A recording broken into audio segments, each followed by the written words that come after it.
Kebakaran Los Angeles telah menjadi salah satu bencana termahal dalam sejarah Amerika Serikat. Kebakaran ini terjadi tepat 1 hari setelah Presiden Donald Trump mengancam untuk menjadikan Gaza Palestina sebagai lautan api dan neraka jika Hamas tidak bersedia membebaskan sandera. Tetapi yang terjadi, Los Angeles, kota metropolitan di jantung California, Amerika Serikat, justru dilanda kebakaran brutal yang menewaskan setidaknya 11 orang, membakar lebih dari 37.000 hektar lahan, dan meratakan sekitar 10.000 bangunan dengan tanah. Api yang mengamuk bagai utusan dari neraka seolah hendak membungkam kecongkaan dan kesombongan dari sang presiden. Kebakaran ini telah menyebabkan lebih dari 180.000 orang mengungsi, meninggalkan harta benda mereka. Dalam sekejap, Los Angeles, mutiara dunia yang berkilau, tempat mimpi ditenun dan kemewahan bertakhta, telah jatuh ke jurang kehancuran. Kota yang menyandang predikat sebagai pusat kekayaan ketiga dan kekuatan kelima di muka bumi ini, kini berubah menjadi panggung tragedi, dilahap api yang mengamuk bagai iblis dari neraka. Api merah yang bergejolak ibarat penari liar, menjilat rakus pencakar langit dan istana megah, meninggalkan jejak kehancuran yang sangat memilukan. Langit yang dulunya biru cerah berubah menjadi kelam, dipenuhi helikopter yang berjuang mati-matian. Kebakaran di Los Angeles didorong oleh apa yang disebut oleh Badan Cuaca Nasional sebagai badai angin yang mengancam jiwa.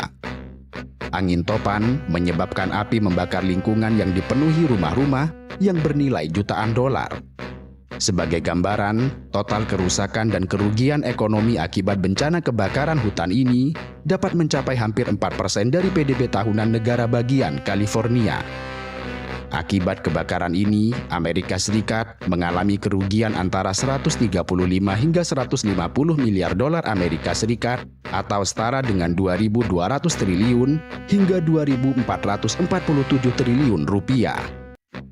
Angka yang sangat besar ini jauh melampaui bantuan Amerika Serikat untuk Israel selama perang di Gaza yang hanya mencapai 17,9 miliar dolar atau lebih dari 290 triliun rupiah.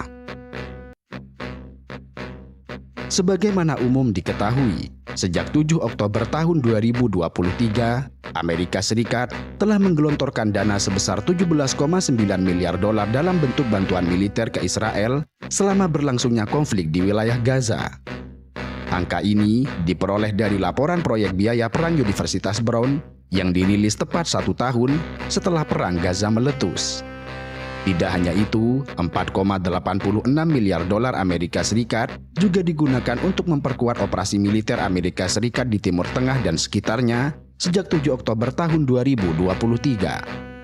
Ini termasuk biaya kampanye yang dipimpin Angkatan Laut Amerika Serikat untuk meredam serangan Houthi di Yaman terhadap kapal-kapal komersial sebagai bentuk solidaritas dengan kelompok Hamas.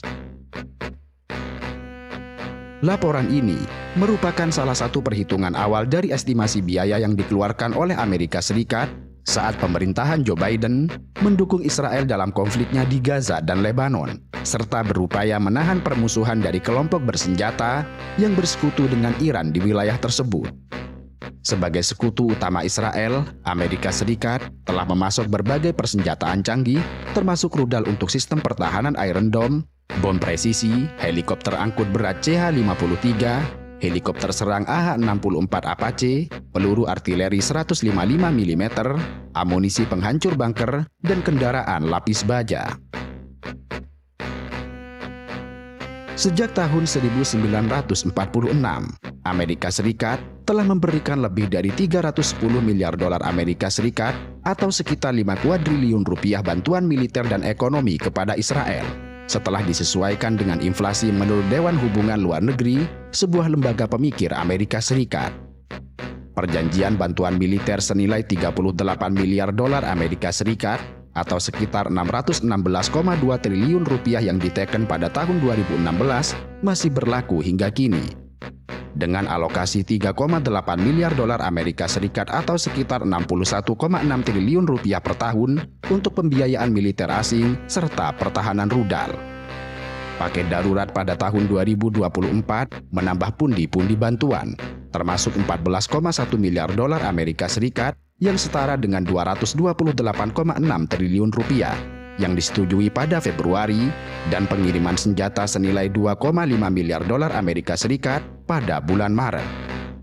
Hingga tahun 2024, Amerika Serikat telah mengesahkan lebih dari 100 kesepakatan penjualan senjata untuk Israel yang sebagian besar mendukung sistem pertahanan rudal dan mengisi kembali stok persenjataan. Meskipun terdapat pengawasan ketat atas dampaknya terhadap warga sipil di wilayah Gaza. Tetapi hari ini, dengan skala kerusakan semakin jelas akibat kebakaran, Amerika Serikat terkena beragam dampak.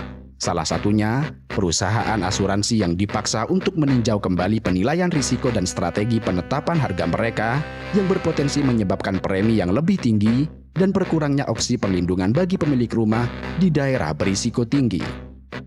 Dampak jangka panjang dari kebakaran ini akan sangat signifikan, berpotensi merusak nilai properti, menekan keuangan publik, serta berdampak pada kesehatan dan pariwisata. Kebakaran ini akan memiliki dampak negatif yang luas bagi pasar asuransi negara bagian. Peningkatan biaya pemulihan kemungkinan besar akan menaikkan premi dan dapat mengurangi ketersediaan bagi asuransi properti. Lebih lanjut, penelitian telah mengaitkan asap kebakaran hutan dengan peningkatan risiko serangan jantung, stroke, dan henti jantung setelah melemahnya sistem kekebalan tubuh. Para ilmuwan kesehatan lingkungan dan dokter memperingatkan bahwa partikel halus dalam asap kebakaran hutan sangat berbahaya bagi orang-orang yang memiliki masalah paru-paru dan jantung, serta orang tua juga anak-anak. Carlos Gould, seorang ilmuwan kesehatan lingkungan di University of California, San Diego, mengatakan bahwa konsentrasi partikel halus di wilayah Los Angeles mencapai tingkat yang mengkhawatirkan, antara 40 dan 100 mikrogram per meter kubik pada awal pekan ini, sebelum akhirnya menurun menjadi sekitar 20 mikrogram pada Jumat, 10 Januari 2025. Pada akhirnya, banyak yang menilai bahwa kebakaran dahsyat di Los Angeles dan ancaman yang dilontarkan terhadap Gaza sehari sebelumnya adalah dua peristiwa yang memiliki keterkaitan yang tidak kasat mata. Bencana ini seolah menjadi karma, sebuah hukuman atas kesombongan Amerika Serikat serta keterlibatannya dalam mendukung Israel yang telah melakukan pembantaian massal.